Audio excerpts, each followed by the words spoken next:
Hello साथियों, कैसे आप सभी लोग। मैं दीक्षा यादव आप सभी लोगों का अपने यूट्यूब चैनल इन्फॉर्मेशन बाय दीक्षा यादव में हार्दिक स्वागत करती हूं। जैसा कि सभी स्टूडेंट्स को पता है कि इस टाइम यूपी बीएससी नर्सिंग यानी कि सी नेट फर्स्ट राउंड काउंसलिंग की प्रोसेस चलाई जा रही है। फर्स्ट राउंड काउंसलिंग में अगर देखा जाए, रजिस्ट्रेशन चॉइस फिलिंग हो चुका है, सीट अलॉटमेंट लेटर भी जारी हो चुका है। आपका इस टाइम एडमिशन प्रोसेस चल रहा है। जिन स्टूडेंट्स को सीट अलाउट हुई है वो अपना भाई एडमिशन करा रहे हैं। जिनको अलाउट हुई लेकिन सीट पसंद नहीं है, अपग्रेड कराना चाह रहे हैं, वो कैंडिडेट भी वही अपना एडमिशन करा रहे हैं। लास्ट डेट आपकी 1 जुलाई है। तो यहाँ पर इंतज़ार है सेकेंड राउंड काउंसलिंग का कि आखिरकार सेकेंड राउंड काउंसलिंग की प्रक्रिया कब से शुरू होगी। अभी मैं आपको बता रही हूँ सेकेंड राउंड आपका कब से शुरू होगा। साथ ही में काफ़ी स्टूडेंट जानना चाहते हैं कि फर्स्ट राउंड में लगभग कट ऑफ क्या रही, लगभग कितने नंबर पर स्टूडेंट्स को सीट अलाउट हुई है, गवर्नमेंट या फिर प्राइवेट। वहीं पे लगभग आपके सेकेंड राउंड के लिए कितनी सीटें बची होंगी फर्स्ट और सेकेंड राउंड में, वो मैं अभी आपको बता रही हूँ। वीडियो को स्किप मत करना। आपकी जानकारी के लिए बता दूं, आपका सेकेंड राउंड काउंसलिंग जो है वो 6 जुलाई से शुरू हो जाएगा। ठीक है, 6 जुलाई से रजिस्ट्रेशन और चॉइस फिलिंग की प्रक्रिया शुरू हो जाएगी। हम आपको अपडेट समय समय पर देते रहेंगे। यहाँ पर हम आपको सबसे पहले बताएंगे कि आखिरकार लगभग कितनी सीटें और बची होंगी। देखो, अगर मैं गवर्नमेंट की बात करूं, फर्स्ट राउंड होने के बाद सेकेंड राउंड में लगभग 20 से 25% सीटें आपकी गवर्नमेंट रह जाती हैं। ओके, कभी कभी इससे ज़्यादा भी रह जाती हैं, लगभग 20-25%। लेकिन आप ये कहो कि आधा रह जाए, ऐसा बिल्कुल भी नहीं है। 50% तो रहती ही नहीं है। 20-25 लगभग 30% से ज़्यादा सीटें गवर्नमेंट सेकेंड राउंड के लिए नहीं बचती हैं। अगर मैं प्राइवेट की बात करूं तो प्राइवेट में लगभग आप ये मान लीजिए आराम से 50% के समथिंग आपकी सीटें बचती हैं। ओके, लगभग 50%। आधी सीटें ही फर्स्ट राउंड में भर पाती, आधी भर भी नहीं पाती हैं। ऐसा होता है, जो कैंडिडेट फर्स्ट राउंड में पार्टिसिपेट करता है वो भाई गवर्नमेंट सीटों को, गवर्नमेंट कॉलेज को लेना चाहता है, तो वो चॉइस फिलिंग सही से नहीं करते, जिसकी वजह से बच्चे कहीं ना कहीं रह जाते हैं। ओके, फिर भाई जिस प्रकार से आप चॉइस फिलिंग करेंगे उसी प्रकार से आपको कॉलेज मिलेगा। अगर आप उसके अकॉर्डिंग नहीं है कॉलेज के हकदार तो आपको कोई सीट अलाउड नहीं होगी। ये सारा मसला रहता है। तो लगभग 50% के ऑलमोस्ट आपकी प्राइवेट सीटें रह जाती हैं। चलिए हम बात करेंगे लगभग फर्स्ट राउंड में क्या कट ऑफ रही। फर्स्ट राउंड में कितने नंबर तक स्टूडेंट्स को गवर्नमेंट कॉलेज मिला। सबसे पहले मैं गवर्नमेंट कॉलेज की बात करूंगी। अब की बार 2025 की अपेक्षा काफ़ी कम कट ऑफ गई है। 2025 में बहुत हाई लेवल की कट ऑफ गई थी, सच बता रही हूँ। अगर मैं जनरल कैंडिडेट की बात करूँ तो 97, लगभग आपको सबसे कम में बता रही हूँ 97 पर गवर्नमेंट कॉलेज मिला। अब काफ़ी कैंडिडेट कहेंगे हमारे 100 थे, हमारे 101 थे, हमारे इतने थे, हमें तब भी कॉलेज नहीं मिला मैम जी। 97 पे कैसे बच्चों को मिल गए। तो मैं आपको जानकारी दूं, जिसने चॉइस फिलिंग अच्छे से की उसे कॉलेज मिला है। 97 कैंडिडेट को, जो 97 जिसके नंबर आए हुए थे उसे कॉलेज मिला। कैसे मिला, उसने चॉइस फिलिंग अच्छी की। भाई आपके नंबर है 99, 98 या 97, आप वही चुनिंदा कॉलेज KGMU डाल दिया आपने, SGPGI डाल दिया, टॉप लेवल के आपने कॉलेज डाल दिए, तो आपको भाई कैसे मिलेगा। ओके, बात है चॉइस फिलिंग। जिसने चॉइस फिलिंग अच्छी की उसे 97 पर भी गवर्नमेंट कॉलेज मिला जनरल कैंडिडेट को।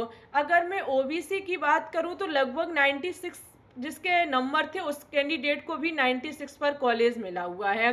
EWS 95 पर मिला हुआ है। SC जो रहा है वो 91 तक आया है। वहीं पे ST की जो कट ऑफ रही है वो 79 पर कैंडिडेट को गवर्नमेंट कॉलेज मिला है। ओके, तो जिसने चॉइस फिलिंग अच्छी की उसे कॉलेज अच्छा मिला है। भाई आपको अपने नंबर के अकॉर्डिंग चॉइस फिलिंग करनी थी। ऐसा नहीं नंबर आपके हैं 95, आप डाल रहे हैं KGMU कॉलेज, नहीं मिलेगा। ओके, अच्छे से जब आपने चॉइस, और एक चीज़ का ध्यान रखिएगा, नंबर मायने नहीं रखता है, चॉइस फिलिंग मायने रखती है। जहाँ तक हो सके आपके नंबर है उसके अकॉर्डिंग चॉइस फिलिंग करें। अब नंबर जैसे 95 थे, आपने चुनिंदा 5 कॉलेज डाल दिए जो टॉप गवर्नमेंट थे, आपको वो सीट मिल जाएगी? नहीं मिल जाएगी। ठीक है, तो आपको ज़्यादा से ज़्यादा कॉलेज फिलअप करने होंगे अपने नंबर के अकॉर्डिंग। एक चीज़ मैं बता दूं, नेक्स्ट राउंड जो आपका होगा सेकंड, इसमें ऐसे कैंडिडेट जो 98 पर थे, 99 पर थे, जिनको कॉलेज नहीं मिला है, उनको मौका सेकंड राउंड में पहले दिया जाएगा। ऐसा ना समझे कि अब सेकंड राउंड में भाई इससे कम कट ऑफ जाएगी तो मौका उन्हें पहले मिलेगा, नहीं।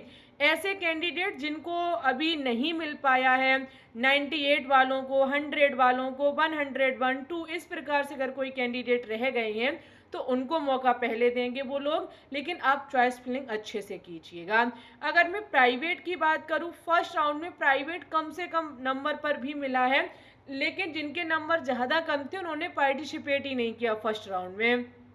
वैसे लगभग ये मान लो 60-65 नंबर जिसके थे ना, उन कैंडिडेट को भी प्राइवेट कॉलेज मिला है अगर उन्होंने चॉइस फिलिंग अच्छे से की। चलिए भाई, अब मैं बात करूंगी सेकंड राउंड की। सेकंड राउंड लगभग गवर्नमेंट कॉलेज क्या उम्मीद है रहने की, गवर्नमेंट कॉलेज कितने नंबर तक के कैंडिडेट को मिलेगा? जनरल में आपका लगभग 96 नंबर है, तब भी आपको पूरे चांस रहेंगे सेकंड राउंड में गवर्नमेंट मिलेगा। ओके, कुछ अभी बीच के बच्चे छूट गए तो इसकी वजह से सीटें वहाँ पहले भरी जाएंगी।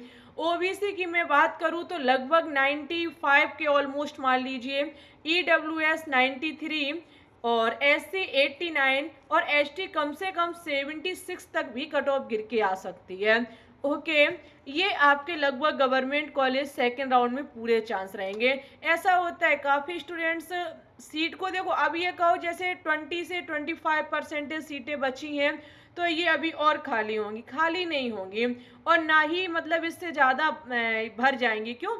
अब ऐसे कैंडिडेट जिन्होंने छोड़ दिया उन्होंने छोड़ दिया, शेष क्या होता है भाई, अपग्रेड वाले कैंडिडेट होते हैं, अगर वो एक जगह छोड़ेंगे दूसरी जगह शिफ्ट हो जाएंगे, उनकी तो सीट पूरी मानी जाएगी। ये ना सोचो अपग्रेड वाले कैंडिडेट से भी एक सीट खाली हो जाएगी, नहीं, वो तो वहाँ छोड़ेंगे दूसरी जगह शिफ्ट हो जाएंगे, वो अपग्रेड हो जाएंगे।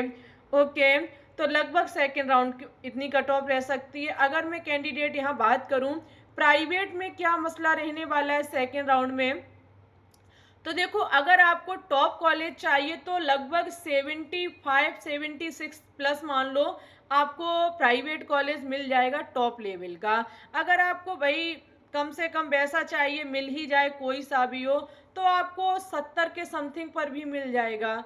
ठीक है, 68 पर भी मिलने के चांस रहेंगे। ओबीसी लगभग 73 पर आपको टॉप आईएनसी मान्यता प्राप्त मिल जाएगा। मीडियम लेवल का चाहिए तो भाई -2 कर देना, इससे मिल जाएगा। और कम से कम भाई आपको 65 पर भी मिल जाएगा जो आपके आईएनसी मान्यता प्राप्त कॉलेज नहीं है। ईडब्ल्यूएस लगभग 71 नंबर, वैसे देखा जाए तो 60 पर भी मिल जाएगा। एससी में अगर आईएनसी टॉप लेवल का देखा जाए तो लगभग आपका 68-69 पर पूरे चांस रहेंगे, और कम से कम तो भाई आपको 55-50 पर भी मिल जाएगा, ये समझो। ओके, एसटी कैंडिडेट लगभग 62-60 तक भी आपको आईएनसी टॉप लेवल का कॉलेज मिल जाएगा, और कम से कम तो भाई आपको 45 पर भी मिल जाएगा। ये आपकी लगभग सेकेंड राउंड की कट ऑफ रहने वाली है। आपके नंबर कितने हैं एक बार कमेंट बॉक्स में ज़रूर बताएं। आप किस कॉलेज में एडमिशन लेना चाहते हैं ये भी बताएं। अगर आपका कोई अदर डाउट है तो उसे क्लियर करने के लिए कमेंट बॉक्स में कमेंट कर दीजिएगा। साथ ही में वीडियो को लाइक करें, शेयर करें। चैनल पे न्यू है प्लीज़ चैनल को सब्सक्राइब करें। मिलते हैं आपसे न्यू नोटिफिकेशन के साथ, तब तक के लिए ऑल द बेस्ट।